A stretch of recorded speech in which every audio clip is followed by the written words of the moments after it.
So when is your term officially, like, do you know, I guess you probably do, your last day of office? So it depends on if there's a runoff, which is a very high likelihood with 27 candidates for mayor that there'll be a runoff. So I believe the date that the date that we would canvass the election and the new mayor would be sworn in is June 16th. So that would be my last day.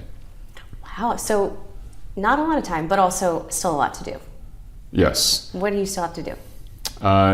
Continue the work of the city. You know, the nature of the work that we have done over the last 8 years, and I'm very proud of the work that we have done together, is long term. You know, what I have focused on is building and rebuilding the foundations of our economy to make it a place where we can sustain an inclusive prosperity for the long term. San Antonio has weathered some serious crises over the last several years, much like many other cities and the nation in general.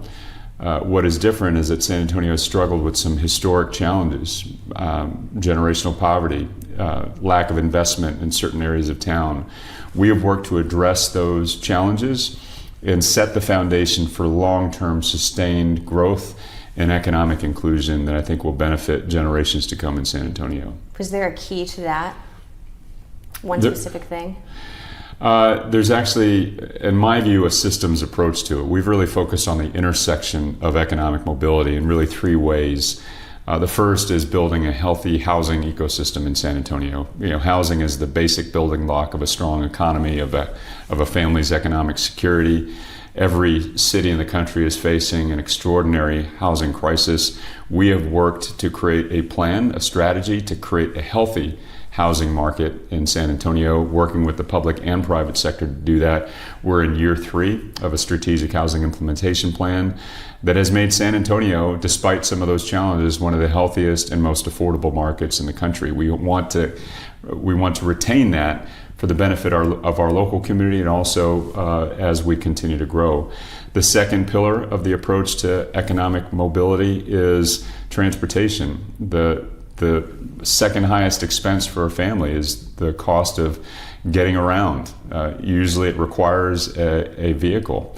And for some families, too many families, the cost of a vehicle is sometimes the difference between being able to afford food to put on the table or not.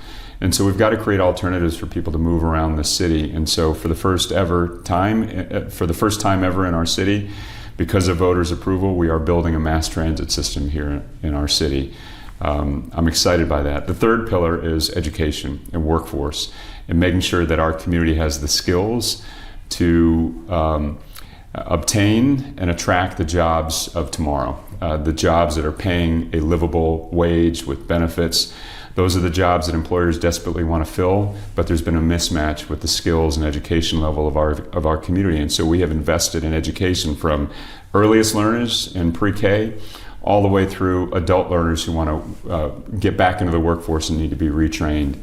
And San Antonio now has the strongest, most well-resourced workforce pipeline in the country. We've got to continue on all those efforts. I think that's really interesting because I'm always looking at what's going on at the Boeing Center, and they're always announcing like new people coming, and I think people are really surprised that San Antonio is jumping on that. That's right, and San Antonians are filling those jobs in large part because there are these training opportunities, both training, post-secondary education when someone leaves high school and they're able to get a professional certification in manufacturing, one of the trades, or they're re-entering the workforce and doing the same thing through one of our programs like Ready to Work, which is the single largest local investment in workforce development in our nation's history. These things are vitally important for people to be able to have independence, financial independence, being able to be upwardly mobile in their lives to sustain themselves and their families in the long run. And we are also doing it while improving access to a college education. So for those who want to have access to a college education, we want to be able to create pathways there that are independent of your circumstances. The same thing, if you don't want to go to college, we want you to be able to access a good quality job, a good career, and we have that as well. That's the environment that we've created here in San Antonio. When you look back over your tenure, what do you want your legacy to be? I don't think about those things in terms of legacy. I really believe that the important work that we do here at the city is long-term in nature. So for the 8 years that I've served as mayor, I want to make as much progress on building that foundation for sustained economic inclusion as I possibly can, and I'm going to hand it off to the next person, and hopefully it will continue the progress of the city. At the end of the day, my legacy is my son and his generation, and what do they think of the work that we did during those 8 years? And I'm very happy to say, I am proud to say that I can confidently answer him when he asked me, and he started asking me this 12 years ago when he was barely 4 years old. Have I made the world a better place? Did I improve San Antonio with the time I've had? And I can confidently say yes. This city is better off today than it was when I first walked in here, and the same will be true as we continue to move forward if we continue to make the investments in human capital and infrastructure that we've set course on over the last several years. So what's next for you? Some R&R, vacation. That's not my style, really. But first and most importantly, I want to finish the job. This job really never ends, so I will be working to the last minute of my tenure to make sure that we continue to make progress in the city on all these things I mentioned. The airport is another indication of the future of San Antonio, why we can be optimistic about it. After that, I look forward to whatever comes next, but I am confident that in one way, shape, or form, I will be serving the public. Whether that means in politics or something else, I'm continuing to meditate and pray on that, but needless to say, I don't think you've heard the last of me. I was going to ask you if you intend to stay in politics, so we're just kind of mulling everything over. Yeah, I think the reality is when you've had the opportunity to serve the public in a meaningful way, and I have been blessed and privileged to be mayor of the city. That is a calling that really grabs you in a way that you really can't describe, but I want to continue to make sure that I'm making impact in this community, in this world, in a way that benefits the people who will come after us. It's got to be so hard to leave this seat, this office, this position, right? The time has come, and certainly Erica will remind me of that. It's been a privilege. It has been an honor, and when it's my time in a few months from now to hand the baton, I'll be ready to do that, with the hope and optimism that we will continue to make this city the best city in the world. Is your family ready to have probably some more just you time? We have a few plans to spend a little bit more time together, which has been scarce in recent years. But we're excited about the next phase of life, and my son Jonah is got his own adventures. But my wife and I are going to continue to work together to serve in different capacities. I'm looking forward to that next phase in life. I consider this sort of the end of Act 1. That's nice. Well, we do the light up night on Black Friday every year, the River Parade, and you're there, and New Year's, you're there, and I just feel like it's so much pressure to put on. You sign up for it, but your families inadvertently sign up for it as well. And I understand what that's like too, because we also have to be on, you know what I mean? Yeah. So is it just this, okay, let's keep going, embrace from your family? It is, yeah. But we think about the future, and when the time ends here, it is not the end. I mean, look, I'm working in a political environment, and Lord knows we need a little bit more common sense and collaboration in our political environment. San Antonio has been a great example of how we can do that the right way, and I'm interested in making sure that communities learn from the examples that San Antonio has set to solve difficult challenges, to do that together, to focus on common sense solutions to big problems. So I'm looking forward to the next chapter. I'm looking forward to having a little bit more time with Erica and Jonah, but I'm also, raring to go because there are problems out there that need to be solved, and it requires us to focus on the right things to do that. Harness the momentum that you already have following Act 1. Maybe a brief intermission and then you're good to go. Okay, so yeah, you mentioned the airport. That will be finished, when someone else has taken over, just like all of these huge changes downtown. But that's what you started, the work that you started, and how proud of that are you? I'm very proud, but I always remind everyone around here that nothing good happens without teamwork. This is a result of a lot of people pouring their energy into ensuring we accomplish that vision of a world-class air service facility and operation that San Antonio deserves. We are the 7th most populous city in the country. We're a major international city, and it's about time our air service matches that. And we are shovels in the ground for SAT becoming that. And so I'm extraordinarily proud. It started really in the first few months of my tenure in 2017, finally overcoming all of those debates about where we should build that airport of the future, and we're finally underway. It's monumental. The new terminal will be bigger than the 2 current terminals combined. We're already discussing the second parallel runway, which will greatly expand capacity. So the connectivity, the competitiveness, the cost advantage for San Antonio travelers are all part of the future of San Antonio. So I'm excited and I am proud of the progress there. And what about everything that's happening with Project Marvel?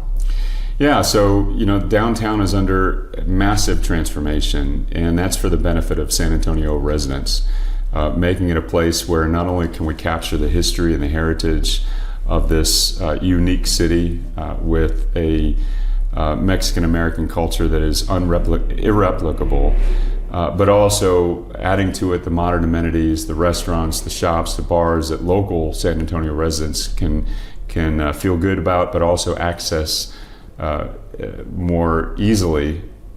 That's all. That's it's going to be a wonderful thing. And then to do what we have been talking about for literally decades and bringing the Spurs back to the center of the city, that's an opportunity I think that could be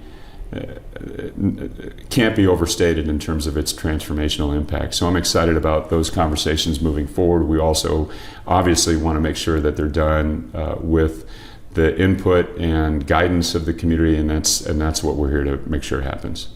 Can you reflect on some of the memorable moments just here and there, throughout your 8 years as mayor? Some of the things that you remember or that stand out? There's a lot. I remember being bone-chillingly cold on stage out the Hemisphere when we were ringing in 2018 during the tricentennial. That was an amazing experience, seeing literally hundreds of thousands of San Antonians gather in celebration of the incredible history that we're telling the world about. I remember some of the challenging times. COVID was a lonely, uncertain, perilous time for this community, but I'm also proud of the way that we worked together to get through it and saw the very best of people during that period of time. We've celebrated incredible moments. We've had huge economic development wins. We've had, moments of triumph when we, saw our first bowl victory for the UTSA Roadrunners. I mean, there's so many moments. The one that still kind of is seared into my memory in a positive way, though, is standing there when I was getting sworn in as mayor with my son standing beside me. It's actually subject to that painting that's on the wall there. But this has been a true labor of love. I try to describe it to people. As a father, people can understand the care and love that you have for your child.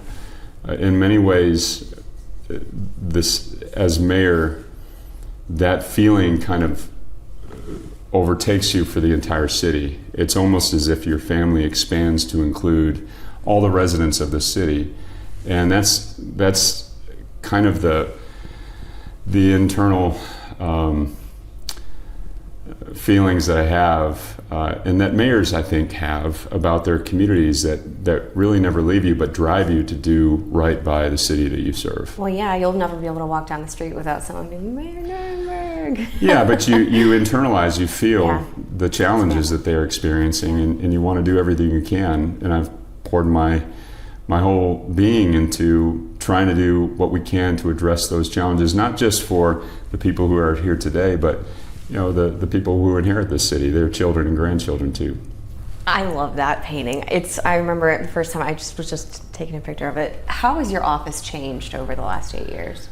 There's a lot more tchotchkes and stuff that's on the walls. When I first came in after we had done the City Hall restoration, I had somebody come in and just actually put stuff so it looks nice. I've totally ruined their initial approach. But no, there's a lot more mementos that will be in the archives about the way this city has connected and the way I've been able to connect with other communities, with people in our city that create a sense of pride and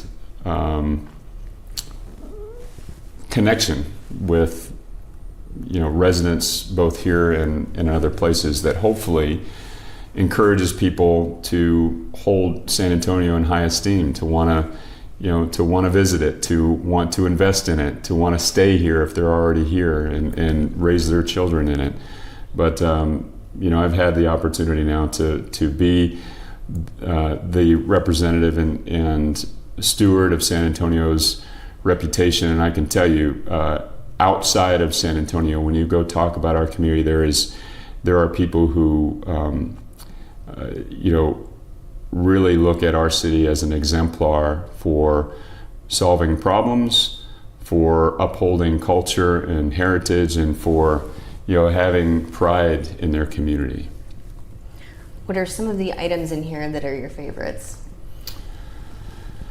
I love the UTSA helmet that Coach Traylor gave me. I mean, that's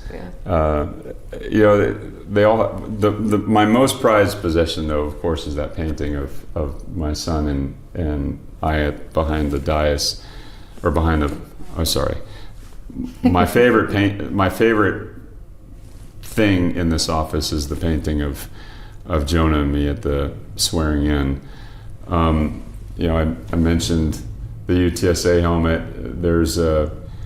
There's a key I recently got to the city of Querétaro, which actually is the city where the Franciscan friars first launched their trek to San Antonio to build the missions. Wow. We're now a sister city with Querétaro. But just about everything in here has a story, and they're countless. They're all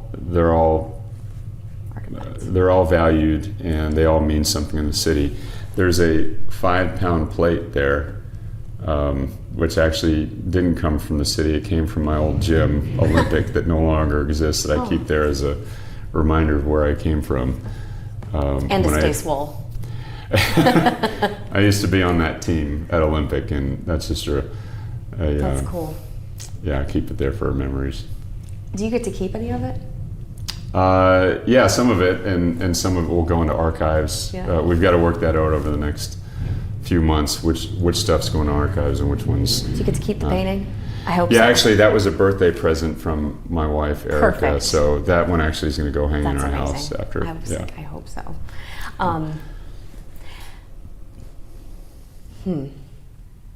Where do you see San Antonio in the year 2030?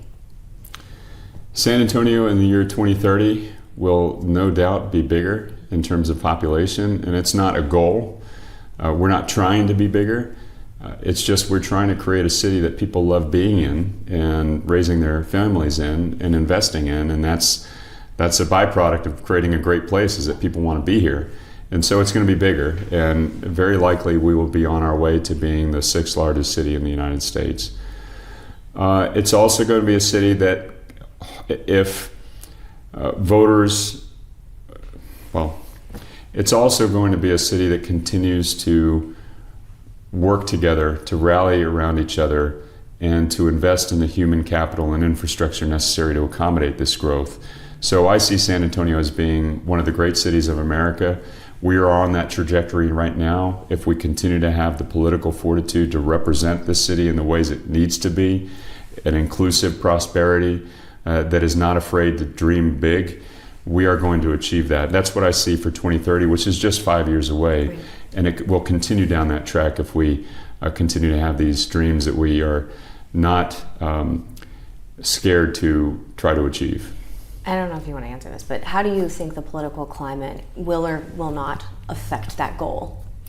That's the big challenge, I think, for San Antonio, is to continue to be San Antonio and in that way be an oasis from all that division and dissension and ugliness that's part and parcel of the political discourse these days. San Antonio has been an exception to that.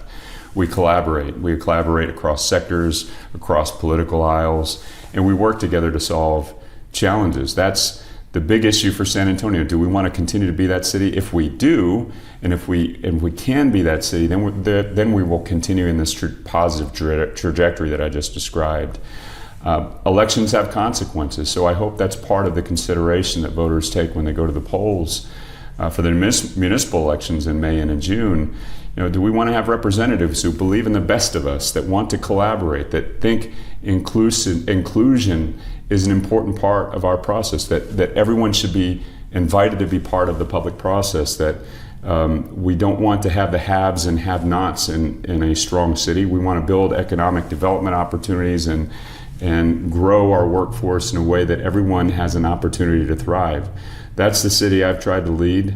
That's certainly been the work of my agenda, and I think that is a reason why we're moving in the right direction, a positive trajectory for the city, and I hope we continue to move in that direction. I know you've got to be somewhere else in 3 minutes, so is there anything else you want to talk about? Bruce? Anything you want to ask Cliff? When are we going to hang our next Spurs banner or something? Your next Spurs banner? Yes. Yeah. I don't know. I heard some other trade rumors coming up that might move that timeline. Oh, does he have insider knowledge? No, I'm just kidding. I'm just kidding. Yeah. So you're staying in San Antonio. You're not going anywhere. Yeah, this will be home base. I moved to San Antonio in 1995 to go to school. I've been here for 30 years, outside of 2 when I went away for grad school. Unexpectedly have fallen in love with the city and decided long ago this would be my home, along with my wife Erica, who also found this city to be the place we want to raise our children. It's funny how it has that effect, doesn't it? Yeah. The hardest part about economic development for the city is getting people to book the first flight. When we do and they get here, they fall in love with the city. I always tell people that it's you don't know. I had never been here when I came for the job interview, and I was like, I love this place. I want to live here. Yeah. It's so cool, and it's more than the Riverwalk. Obviously, I'm just like, come during Fiesta. You don't understand. It's the people. Yeah. It's the ethos. Yeah. It's the community, and it's the culture. Well, what are those moments like when you're at an event and there's like thousands of people? You're at the river parade or one of the Fiesta parades and you're on a float. What's that feeling like? I mean, it's elation. I mean, Fiesta's fun, and it's always a good barometer of how you're doing in your job as mayor. And by and large, people have been grateful and happy about the community that we're serving, and it's been a privilege and honor. I always remind folks that, again, nothing good happens in this city without teamwork, and we've got a great team, and that includes the public that has supported year after year these initiatives that have helped us move this city forward. Will you be endorsing one of the candidates? No, I'm going to stay out of the mayor's race at least until the runoff.